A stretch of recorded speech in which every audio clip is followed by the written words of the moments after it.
उद्देश्य। इस मॉड्यूल का अध्ययन करने के पश्चात छात्र ये करने में सक्षम होंगे: सेवाओं की विशेषताओं को परिभाषित और व्याख्या करने में, माल और सेवाओं के बीच अंतर करने में, विभिन्न प्रकार की व्यावसायिक सेवाओं की जांच करने में, ई बैंकिंग की अवधारणा को परिभाषित करने में, विभिन्न प्रकार की बीमा पॉलिसियों की पहचान और वर्गीकरण करने और विभिन्न प्रकार के गोदामों और उनको परिभाषित करने में। परिचय। परिभाषा। सेवाएं और वस्तुएं। सेवाओं की पहचान की जा सकती है, परंतु ये अस्पर्श गतिविधियां हैं जिनसे आवश्यकताओं की पूर्ति होती है, और ये आवश्यक नहीं है कि वे किसी उत्पाद अथवा किसी अन्य सेवा के विक्रय से जुड़ी हों। दूसरी ओर, वस्तु एक भौतिक पदार्थ है जिसकी किसी क्रेता को सुपुर्दगी दी जा सकती है और जिसमें उसके स्वामित्व का हस्तांतरण सम्मिलित है। सेवाओं की प्रकृति। अमूर्त। सेवाएं अमूर्त हैं और उन्हें छुआ नहीं जा सकता। इन्हें केवल अनुभव किया जा सकता है। असंगतता। क्योंकि इनमें कोई स्पर्शनीय वस्तु सम्मिलित नहीं है, सेवाओं का निष्पादन हर बार अलग ढंग से किया जा सकता है। सेवा प्रदाताओं को प्रत्येक बार ग्राहक की मांग पर सेवाओं में परिवर्तन करने की आवश्यकता होती है। अभिन्नता। इनका उत्पादन और उपभोग साथ साथ संपन्न होता है। इसका अर्थ है कि इनके उत्पादन और उपभोग अविभाज्य होते हैं। इन्वेंट्री संभव नहीं है। सेवाओं का कोई भौतिक घटक नहीं होता है, इसलिए इनको तैयार करके भविष्य के लिए जमा करना संभव नहीं है। ग्राहक सेवा वितरण प्रक्रिया में भाग लेते हैं। संबद्धता।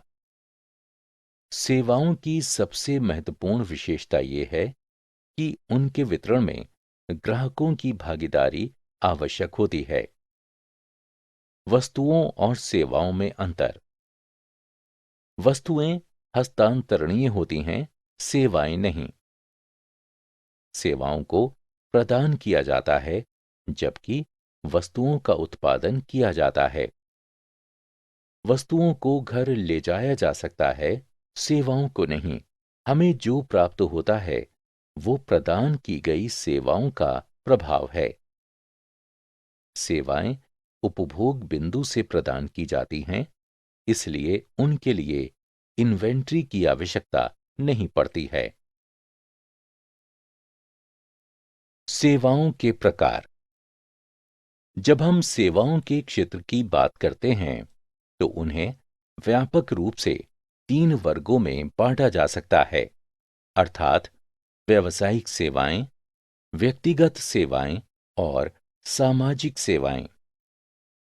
निम्नलिखित पंक्तियों में हम व्यावसायिक सेवाओं की विस्तार से चर्चा करेंगे।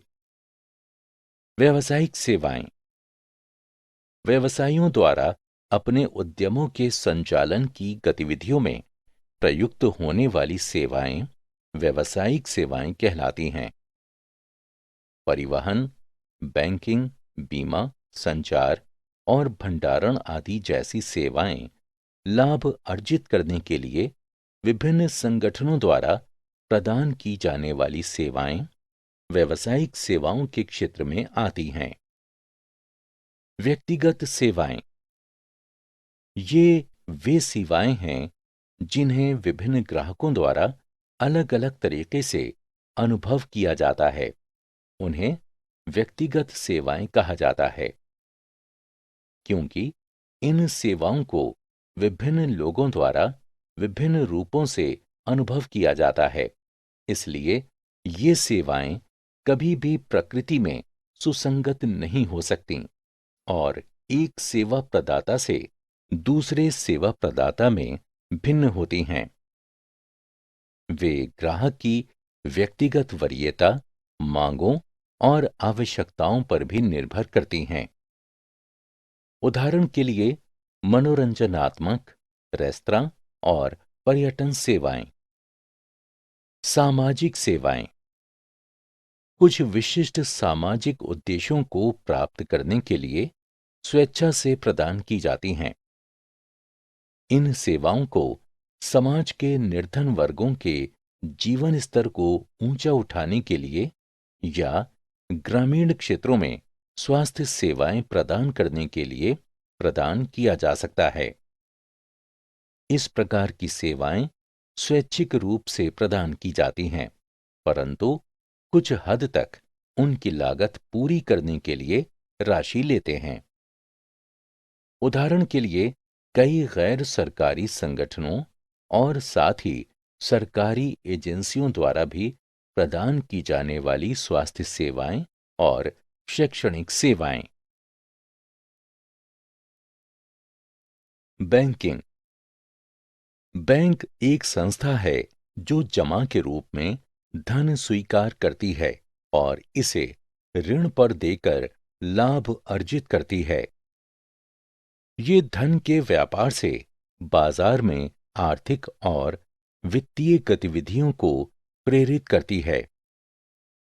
बैंक लोगों के धन को जमा करता है और व्यवसायों को उनके राजस्व और पूंजीगत व्ययों के वित्त पोषण के लिए धन उपलब्ध कराता है। ये विभिन्न वित्तीय सेवाएं भी उपलब्ध कराता है, जिसके लिए वो लागत के रूप में ब्याज, कमीशन, छूट आदि प्राप्त करता है। बैंकों के प्रकार। व्यापक रूप से बैंकों को 4 श्रेणियों में विभक्त किया जा सकता है: वाणिज्यिक, सहकारी, विशिष्ट और केंद्रीय बैंक। वाणिज्यिक बैंक भारतीय बैंकिंग विनियमन अधिनियम 1949 से शासित होते हैं और उनके अनुसार बैंकिंग का मूल उद्देश्य लोगों से जमा स्वीकार करना और निवेश के उद्देश्य से उसे उधार देना है। ये 2 प्रकार के होते हैं: सार्वजनिक क्षेत्र और निजी क्षेत्र के बैंक। सहकारी बैंकों का विनियमन राज्य सहकारी समिति अधिनियम के प्रावधानों के अंतर्गत होता है। ये विशेष रूप से अपने सदस्यों को सस्ते ऋण प्रदान करने के लिए होते हैं। विदेशी मुद्रा बैंक, विकास बैंक, औद्योगिक बैंक, निर्यात आयात बैंक विशिष्ट बैंक होते हैं जो इन गतिविधियों की विशेष आवश्यकताओं को पूरा करते हैं। वो तैयारशुदा भारी परियोजनाओं, उद्योगों आदि के लिए मौद्रिक सहायता प्रदान करते हैं। किसी भी राष्ट्र के केंद्रीय बैंक सभी वाणिज्यिक बैंकों की गतिविधियों को पर्यवेक्षण और नियंत्रण करते हैं। ये सरकार के बैंकर के रूप में भी कार्य करता है। ये देश की मुद्रा और साख संबंधी सभी प्रावधानों का नियंत्रण और समन्वय करता है।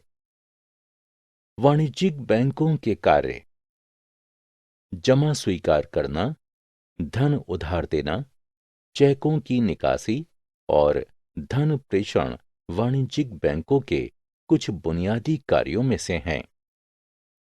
ई बैंकिंग। सरल। बीमा। बीमा एक ऐसी व्यवस्था है जो किसी अनिश्चित घटना के घटने से होने वाली संभावित हानि को उन अनगिनत लोगों में बांट देती है जिन्हें ऐसी हानि हो सकती है और वे उस घटना के कारण होने वाली हानियों के विरुद्ध बीमा कराने को तैयार हैं। ये बीमा कंपनी और बीमित व्यक्ति के बीच एक प्रसंविदा या समझौता है जिसके अंतर्गत बीमाकर्ता बीमित व्यक्ति को अनिश्चित घटना के कारण हुई हानि, उसके हित वाली किसी मूल्यवान वस्तु की क्षति, चोट स्थिति में निश्चित राशि भुगतान करने के लिए बीमित व्यक्ति से एक निश्चित राशि लेता है। बीमा का आधारभूत सिद्धांत। बीमा के लिए व्यक्ति अथवा व्यावसायिक संगठन संभावित अनिश्चित हानि की भारी राशि के बदले में आवधिक रूप से एक निश्चित राशि का भुगतान करता है। हानि या घाटे को उन अनेक पॉलिसी धारकों पर फैला दिया जाता है जो उसी प्रकार के जोखिम का सामना कर रहे हैं। घाटा अनेक लोगों में बढ़ जाता है। बीमा संभावित वित्तीय हानियों के विरुद्ध एक जोखिम प्रबंधन है। बीमा के कार्य।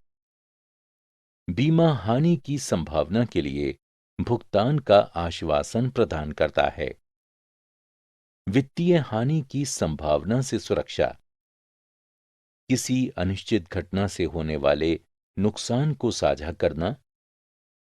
प्रीमियम के रूप में प्राप्त बीमा कंपनी के धन को विभिन्न आय उत्पादक योजनाओं में निवेश किया जाता है।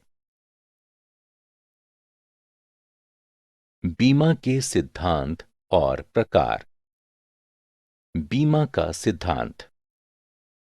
बीमा एक प्रसंविदा है जो पूर्ण सद्विश्वास पर आधारित होती है और बीमाकर्ता और बीमित व्यक्ति दोनों ही एक दूसरे पर विश्वास प्रदर्शित करते हैं। बीमित व्यक्ति के पास बीमा में कुछ बीमा योग्य हित हैं। बीमा कंपनी बीमित को घटना घटित होने से पहले की स्थिति में बनाए रखने का उत्तरदायित्व स्वीकार करती है। जब हानि दो या दो से अधिक कारणों से होती है, तो निकटतम कारण से अभिप्राय है वो सबसे प्रभावशाली कारण जिसके परिणाम स्वरूप हानि हुई है। ये बीमा निपटारे के पश्चात बीमाकर्ता द्वारा बीमित व्यक्ति के स्थान पर खड़े होने का अधिकार है। बीमाकर्ता को अन्य बीमा कंपनियों को भुगतान हानि के लिए योगदान देने का अधिकार है। आवश्यक कदम उठाकर बीमा के नुकसान को कम करना ये बीमित व्यक्ति का कर्तव्य है। बीमा के प्रकार। विभिन्न बीमा कंपनियां अपने अनुभव के गुण और बीमा व्यवसाय को विनियमित करने वाले कानूनी अधिनियमों के प्रभाव से विभिन्न प्रकार के बीमा प्रदान करती हैं। जीवन बीमा एक अनुबंध है जिसमें बीमा कंपनी कुछ प्रीमियम के बदले में कोई निश्चित घटना घटित होने या विशिष्ट अवधि समाप्त होने पर बीमा धारक को कुछ धन देने के लिए सहमत होती है। इसलिए बीमाकर्ता प्रीमियम नामक कुछ राशि के बदले में व्यक्ति के जीवन की रक्षा करने हेतु कार्य करता है। जीवन बीमा बीमित व्यक्ति द्वारा भुगतान किए गए प्रीमियम के अनुसार बीमा धारक के परिवार को उसकी असामयिक मृत्यु की स्थिति में सुरक्षा प्रदान करता है या वृद्धावस्था में उसकी उपार्जन क्षमता के कम हो जाने पर उसे पर्याप्त राशि प्रदान करता है। यह केवल सुरक्षा ही नहीं है बल्कि निवेश का भी एक प्रकार है, क्योंकि उसकी मृत्यु के समय या किसी निश्चित अवधि की समाप्ति के बाद बीमित व्यक्ति को विशिष्ट राशि का भुगतान किया जा सकता है। जीवन बीमा के तत्व। जीवन बीमा पॉलिसी के प्रकार। लोगों की अलग-अलग आवश्यकताएं होती हैं और इसलिए वे ऐसी पॉलिसी का चयन करते हैं जो उनकी आवश्यकताओं को पूरा करती है। जीवन बीमा के लिए लोगों की आवश्यकताओं में बच्चों की जरूरतें, पारिवारिक जरूरतें, बुढ़ापे और अन्य विशेष जरूरतें हो सकती हैं। इन जरूरतों को पूरा करने के लिए बीमाकर्ता ने विभिन्न उत्पादों को डिजाइन और विकसित किया है, जैसे बंदोबस्ती जीवन बीमा पॉलिसी, आजीवन बीमा पॉलिसी, आजीवन और बंदोबस्ती की मिश्रित पॉलिसी, वार्षिकी योजनाएं और बच्चों की बीमा योजनाएं इत्यादि। आजीवन पॉलिसी, इसके अंतर्गत बीमित व्यक्ति को देय राशि का भुगतान बीमित व्यक्ति की मृत्यु से पहले नहीं किया जाएगा। इसलिए बीमित राशि केवल लाभार्थियों को ही दी जाती है। बंदोबस्ती जीवन पॉलिसी, इस प्रकार की बीमा में बीमाकार यानी कंपनी बीमित व्यक्ति को निश्चित आयु प्राप्त होने पर या उसकी मृत्यु पर, जो भी पहले हो, एक निश्चित राशि का भुगतान करती है। मृत्यु की स्थिति में राशि उसके नामांकित व्यक्ति को दी जाती है। संयुक्त जीवन पॉलिसी, इस प्रकार का बीमा दो या अधिक लोगों द्वारा संयुक्त रूप से लिया जाता है। प्रीमियम का संयुक्त रूप से या किश्तों में भी भुगतान किया जाता है। बीमित व्यक्तियों में से किसी एक की मृत्यु होने पर बची बीमित राशि अन्य बचे हुए लोगों को दे दी जाती है। वार्षिक वृत्ति पॉलिसी, इसके अंतर्गत बीमित राशि व्यक्ति के निर्धारित आयु प्राप्त करने के पश्चात मासिक, अर्धवार्षिक, त्रैमासिक या वार्षिक किश्तों में देय हो जाती है। बच्चों का बंदोबस्ती बीमा, इस पॉलिसी को लोगों द्वारा अपने बच्चों और उनकी शिक्षा, विवाह आदि के खर्चों को पूरा करने के लिए लिया जाता है। अनुबंध ये कहता है कि जब बच्चे एक निश्चित आयु प्राप्त कर लेंगे तो उन्हें एक निश्चित राशि का भुगतान किया जाएगा। अग्नि और सामुदायिक बीमा। अग्नि बीमा, अग्नि बीमा एक प्रसंविदा है जिसमें बीमा कंपनी प्रीमियम के प्रतिफल के बदले में पॉलिसी में वर्णित राशि एक निर्धारित अवधि के दौरान आग से होने वाली क्षतिपूर्ति का दायित्व लेती है। अग्नि बीमा सामान्यतः 1 वर्ष की अवधि के लिए होता है, जिसका समय समय पर नवीनीकरण कराना होता है। अग्नि से होने वाली क्षति के दावे के लिए इन शर्तों को पूरा करना होता है। हानि वास्तव में हुई होनी चाहिए और अग्नि की घटना दुर्घटनावश हुई हो। अग्नि बीमा के तत्व। बीमित व्यक्ति का बीमे की विषय वस्तु में कुछ बीमा योग्य हित होना चाहिए। ये भी पूर्ण सद्विश्वास का अनुबंध है। ये कठोर क्षतिपूर्ति अनुबंध है। बीमा कर केवल तभी बीमित राशि का भुगतान करने के लिए उत्तरदायी है जब क्षति का निकटतम कारण अग्नि हो। सामुद्रिक बीमा, ये एक प्रसंविदा है जिसमें बीमा कंपनी समुद्री जोखिमों के विरुद्ध तय रीति से एवं तय राशि तक क्षतिपूर्ति का वादा करती है। सामुद्रिक बीमा समुद्री जोखिमों से सुरक्षा प्रदान करता है। ये अन्य प्रकार के बीमाओं से अलग होता है क्योंकि इसमें कई चीजें सम्मिलित हैं, अर्थात सामान या कार्गो, जहाज, उसमें लदा हुआ सामान और उसका भाड़ा भी सम्मिलित होता है। सामुद्रिक बीमा के तत्व। ये एक क्षतिपूर्ति की प्रसंविदा है। ये भी पूर्ण सद्विश्वास का अनुबंध है।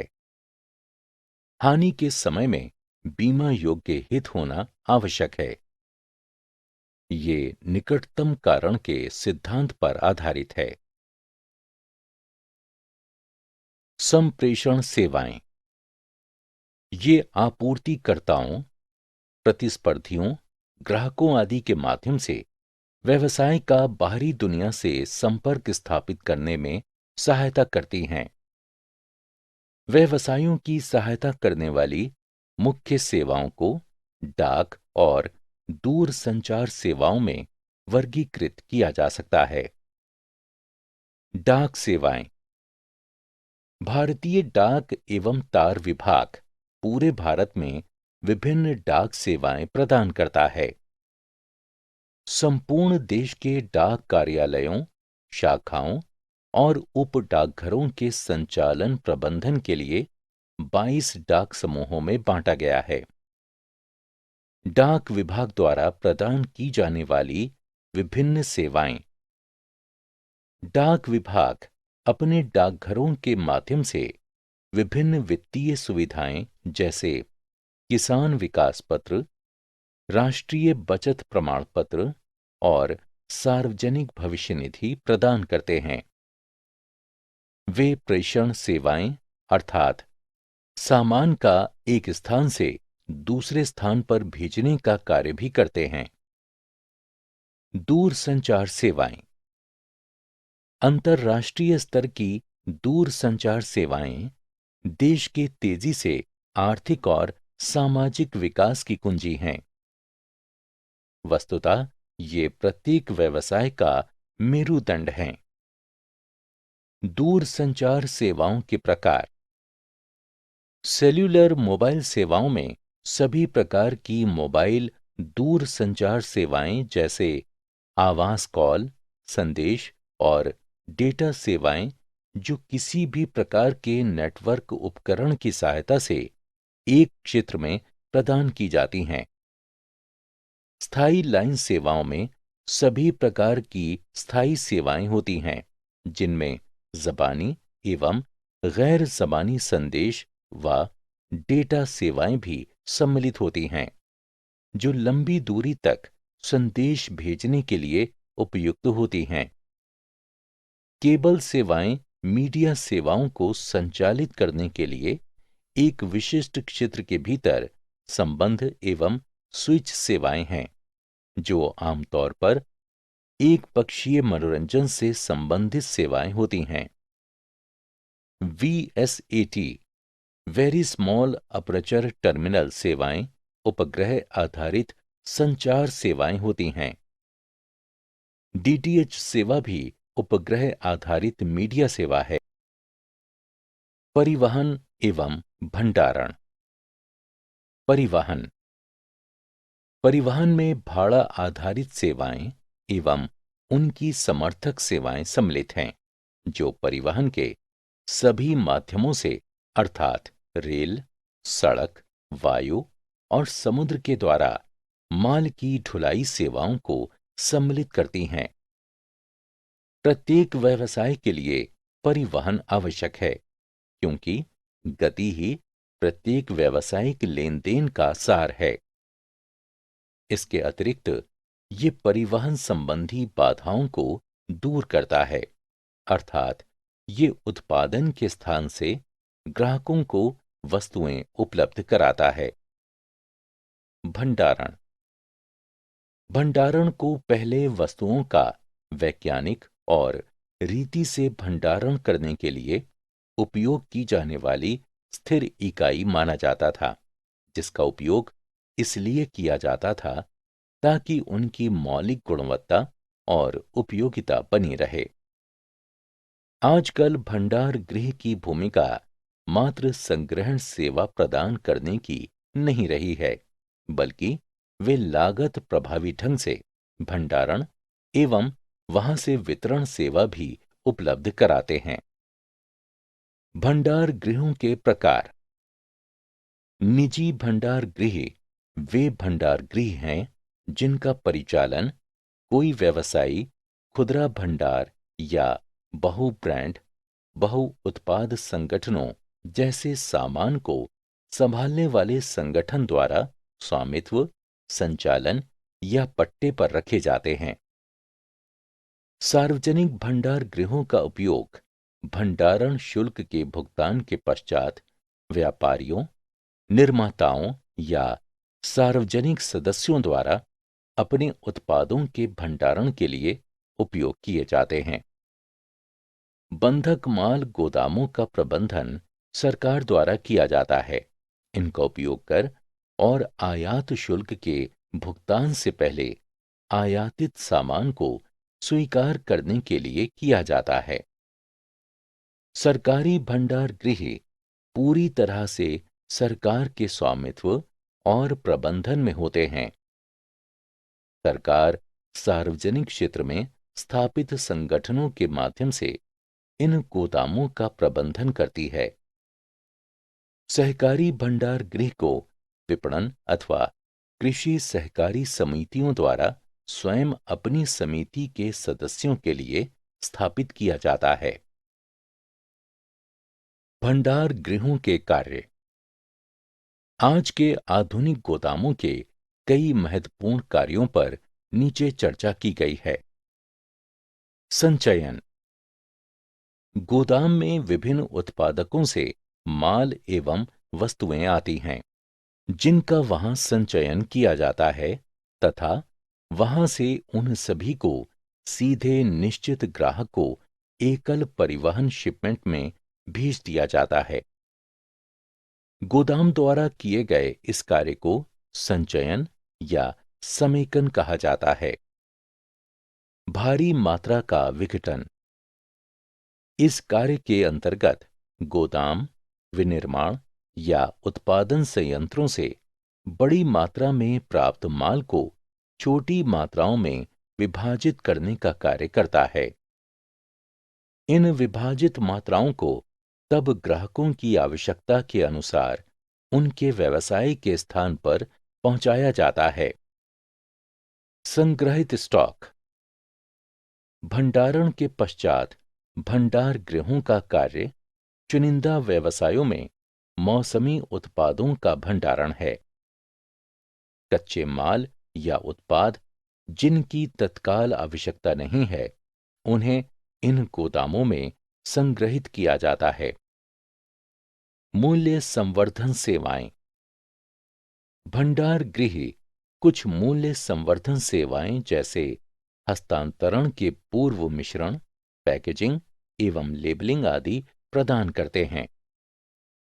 कभी-कभी उत्पादों को खोले जाने और पुनः संग्रहित करने की आवश्यकता होती है और फिर संभावित खरीदार द्वारा निरीक्षण के पश्चात फिर से लेबल किया जाता है। मूल्य स्थिरता और वित्त पोषण। मांग परिस्थितियों के साथ उत्पादों की आपूर्ति को विनियमित करके गोदाम मूल्य स्थिरीकरण का कार्य करते हैं। गोदामों के स्वामी ग्राहकों को साख की शर्तों पर उत्पादों की जमानत पर मालिकों को पैसे का अग्रिम भुगतान कर देते हैं। सारांश। जो कुछ हमने इस मॉड्यूल में सीखा है, आइए उसे सारांशित करें। सेवाओं की प्रकृति अमूर्त है और उन्हें अनुभव किया जा सकता है। सेवाओं का उत्पादन और उपभोग अविभाज्य है। सेवाओं को भविष्य के उपयोग के लिए नहीं रखा जा सकता। ग्राहक सेवा वितरण प्रक्रिया में भाग लेती है। वस्तुएं हस्तांतरणीय हैं, सेवाएं नहीं। सेवाओं का निष्पादन करना होता है और वस्तुओं का उत्पादन किया जाता है। व्यावसायिक उद्यमों द्वारा उनकी गतिविधियों को व्यवस्थित करने के लिए उपयोग की जाने वाली सेवाओं को व्यावसायिक सेवाएं कहा जाता है। उदाहरण के लिए परिवहन, बैंकिंग, बीमा, संप्रेषण और भंडारण सेवाएं। बैंक एक ऐसी संस्था है जो जमा के लिए धन स्वीकार करती है और उसे उधार देकर लाभ अर्जित करती है। ये धन के लेन-देन से आर्थिक और वित्तीय गतिविधियों को प्रेरित करती है। बैंक लोगों के धन को संग्रहित करता है और उसे व्यवसाय उद्यमों को उनके आयगत और पूंजीगत व्ययों के लिए धन उपलब्ध कराता है। जमा को स्वीकार करना, धन का उधार देना, चेकों की निकासी और उनकी राशि का प्रेषण व्यावसायिक बैंकों के कुछ बुनियादी कार्यों में से हैं।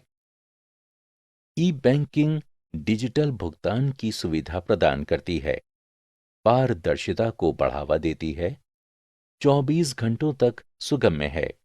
ग्राहक कहीं से भी अपना कार्य कर सकते हैं और ये अधिक ग्राहक संतुष्टि आदि प्रदान करती है।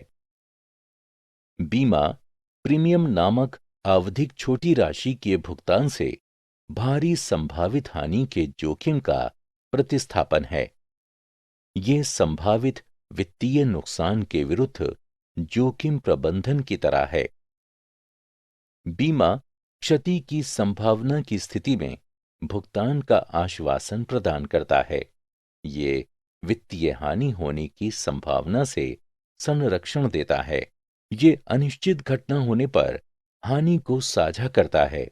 प्रीमियम के रूप में प्राप्त धन को बीमा कंपनियों द्वारा विभिन्न आय उत्पादक योजनाओं में निवेश किया जाता है। संप्रेषण सेवाएं आपूर्तिकर्ताओं, प्रतिस्पर्धा